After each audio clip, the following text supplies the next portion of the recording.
मुझे हैरत है, इतने ज्यादा ब्लॉकेज के साथ वो अब तक सरवाइव कैसे कर रही थी। इसका मतलब है कि एंजियोग्राफी हमें फौरन करवा लेनी चाहिए। मेरी रिकमेंडेशन तो यही है, ज्यादा डिले करना जानलेवा साबित हो सकता है। तो फिर जैसे आप सही समझती हैं डॉक्टर साहिबा, please go ahead and do it. Alright, हम कल तक पेशेंट का बीपी स्टेबल करने की कोशिश करते हैं। इस दौरान आप उनका खास ख्याल रखिएगा कि उन्हें किसी किस्म का जहनी तनाव ना हो। बाकी रिपोर्ट मेरे पास है, इंशाल्लाह फिर कंटिन्यू करती हूँ। Thank you. ओके। नहीं भाई, मुझे नहीं कुछ खाना। खाना तो पड़ेगा ना नानी, मेडिसिन भी तो लेनी है ना।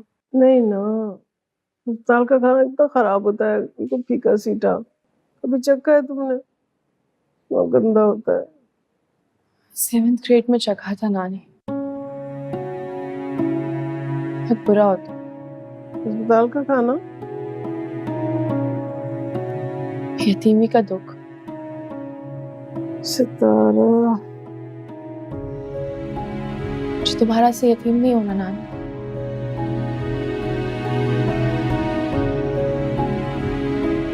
इसलिए प्लीज अपना ख्याल रखें और ठीक हो जाए। पागल हो क्या तुम? इधर आओ मेरे पास, तुम प्यार करो, इधर आओ। नहीं, पहले मुझे बताएं कि आप खाना क्या खाएंगे। अरे भाई, आपने कभी सोचा कि अगर आपको कुछ हो गया तो मेरा क्या होगा? कुछ नहीं हो रहा मुझको, कुछ भी तो नहीं हो रहा मुझे बेटा।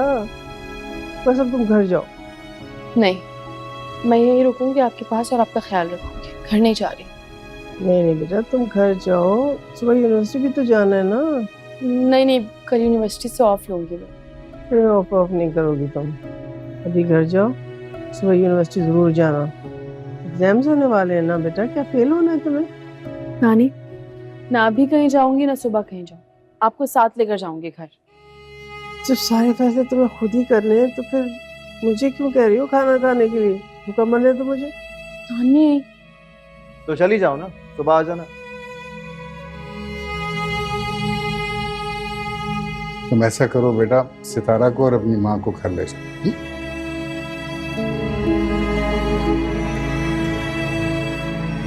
मैं एक काम करता हूँ ना, इनको ड्रॉप करके वापस आ जाता हूँ, या फिर एक काम करते हैं आप ले जाएं और मैं नानी को सुबह डिस्चार्ज करवा कर ले आता हूँ वापस। नहीं ना, मुझे भी ले चलो ना तुम लोग अपने साथ, मैं ठीक हूँ बस। अरे अम्मा, घर में आपकी देखभाल कौन करेगा? डैड, हम सब हैं ना। यार तुम डॉक्टर तो नहीं हो ना। तुम ले जाओ सितारा को, अपनी माँ को भी ले जाओ, रेस्ट करो और फिर चेंज करके आ जाओ। Okay okay, sounds good. चलें? मैं जा रही हूँ, आपने इतना ख्याल रखना। मैं जल्दी आऊंगी, ठीक है?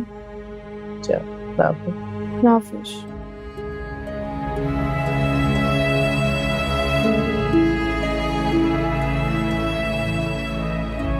हाँ जी। अम्मा की जिद करती है बच्ची है।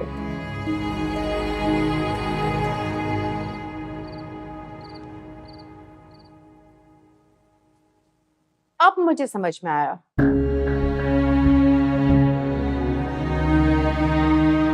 कि नजमा आखिर सितारा को दावत पर क्यों नहीं बुलाना चाह रही थी।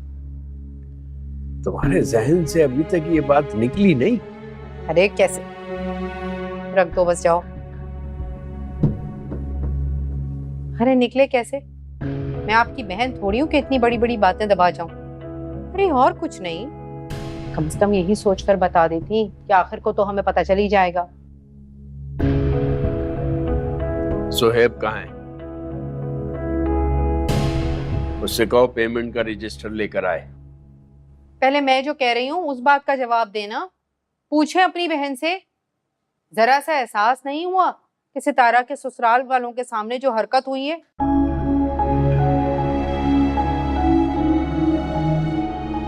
आखिर क्यों किया उनके बेटे ने ऐसा? क्या इंप्रेशन पड़ा होगा सितारा के ससुराल वालों पे?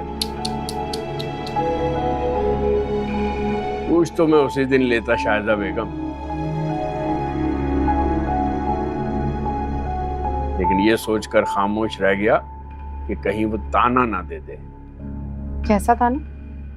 यही कि उसका और उसके बेटे का ससुराल में सितारा की वजह से सर नीचा हो गया था। तो मेरी क्या इज्जत रह जाती। बात तो आपकी सही है।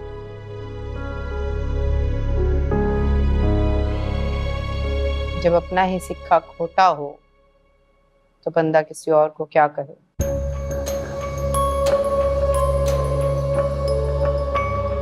अब तुम्हारी तसल्ली हो गई है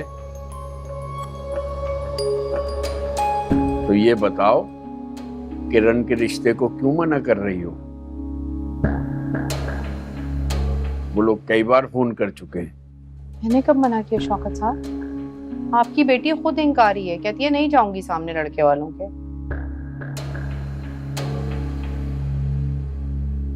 अरे उसे समझाओ, सीधे साधे लोग हैं, शरीफ लोग हैं, कोई ऐसे वैसे थोड़ी हैं। और सबसे बड़ी बात, मार्केट के सदर हैं,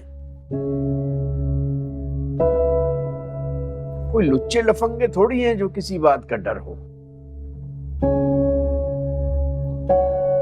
असल में वो डरी हुई है, इतने लोग इनकार करके जा चुके हैं।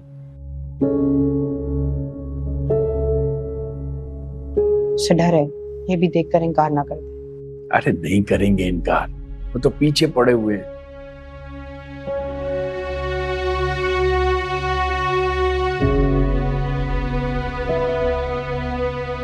आज भी खालिद भाई से कहलवाया है। अच्छा तो फिर ठीक है ना, उनसे कहें कि देखना वेखना क्या लड़की को डायरेक्ट शादी कर लें। अरे भाई वो जबरदस्ती के कायल नहीं है,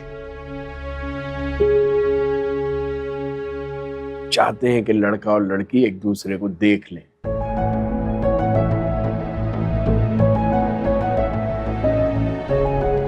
उसे समझाओ, ऐसे रिश्ते बार बार और इतने मान से नहीं मिलते।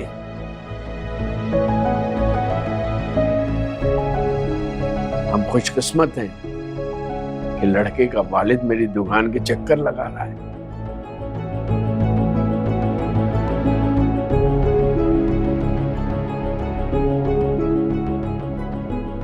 सही कह रहे हैं ताया,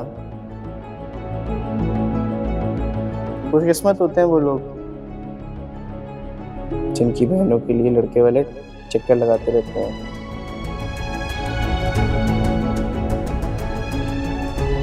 चाय